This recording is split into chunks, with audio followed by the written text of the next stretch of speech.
கள்ளக்குறிச்சி மற்றும் அதன் சுற்றுவட்டாரங்களில் பெய்த கனமழையின் எதிரொலியாக மேப்புலியூர் கிராமத்தில் தாழ்வான பகுதிகளில் உள்ள சுமார் 200 வீடுகளை மழைநீர் சூழ்ந்தது. இதனால் வெளியேற முடியாமல் தவித்து வரும் அம்மக்களின் நிலை குறித்து விரிவான தகவலை எமது செய்தியாளர் லோகு வழங்க நாம் கேட்கலாம்.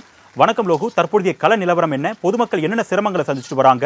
என்னென்ன புகார்கள் தெரிவிக்கிறாங்க? விவரங்கள். வணக்கம் முருகேஷ். அதாவது கள்ளக்குறிச்சி மாவட்டம் உளுந்தூர்பேட்டை மற்றும் அதன் சுற்றுவட்டார பகுதியில் உள்ள மேப்புலியூர், மாம்பாக்கம், செம்மனங்கூர் உட்பட பல்வேறு கிராமங்களில் 2வது நாளாக தொடர் மழை பெய்து வருகிறது.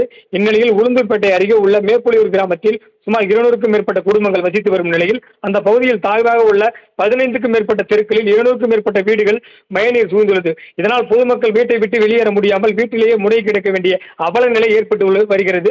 மேலும் அந்த கிராமத்தில் 50க்கும் மேற்பட்ட வீடுகள் மழைநீர் புகுந்துள்ளதால் அதனை பாத்திரங்கள் மூலம் பொதுமக்கள் வெளியேற்றும் பணியில் ஈடுபட்டு வருகின்றனர். தொடர்ந்து 2வது நாட்களாக அப்பகுதியில் மழைநீர் வீட்டுக்குள் தண்ணி புகுந்துள்ளதால் பாம்பு, தேள் போன்ற விஷப்பூச்சிகள் பொதுமக்கள் வசிக்கும் பகுதிக்கு வருவதாகவும் கூறப்படுகிறது. மேலும் ஒரு சில இடங்களில் தேங்கி நிற்கும் மழை நீராலும் மற்றும் கழிவு நீராலும் தொடர்ந்து அந்த கிராமத்தில் ஒரு சிதமான துர்நாற்றம் வீசுவதாகவும் பொதுமக்கள் குற்றச்சாட்டு வைத்துள்ளனர். அது மட்டுமல்லாமல் பேரிடர் மீட்பு குழு மற்றும் வருவாய்த்துறை அதிகாரிகள் தகவல் தெரிவித்தும் இதுவரை சம்பந்தப்பட்ட அதிகாரி யாரும் அந்த கிராமத்திற்கு வரவில்லை எனவும் கூறப்படுகிறது.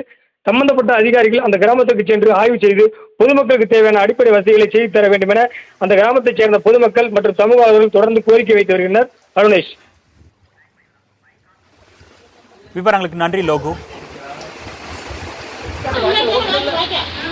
தண்ணி போறதுக்காக